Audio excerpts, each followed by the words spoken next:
আরে পাখি ভাই, মনে হয় অনেক জোরে বৃষ্টি আসবে।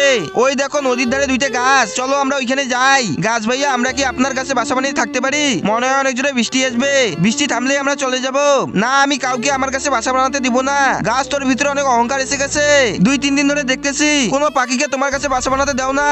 হ্যাঁ, আমার ভিতরে অহংকার এসে গেছে, তাতে তোর কি? আর শুনো, যাও তোমরা এখান থেকে।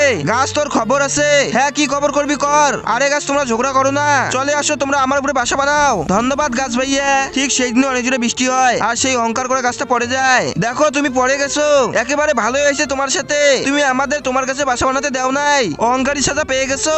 না গাছ আর পাখি, তোমরা আমাকে ভুল বুঝো না। আমি তোমার বাচ্চার জীবন বাঁচিয়েছি, কিন্তু কিভাবে সেটি দেখার আগে লাইক সাবস্ক্রাইব না করলে তো আপনার বিছনায় সাপ চলে আসবে। তাই তাড়াতাড়ি লাইক সাবস্ক্রাইব করে দিন। আমি তোমাদের এই কারণে আমার কাছে বাসা বানাতে দেই নাই, আমি জানি আমার শিকড়গুলো আগের মতো শক্ত নেই। অনেক জোরে বৃষ্টি হলে আমি এমনিতেই পড়ে যাব, তাই আমি এমন করেছি। তোমাদের বাসা বানাতে না দেওয়ার জন্য তোমরা আমাকে ক্ষমা করে দিও।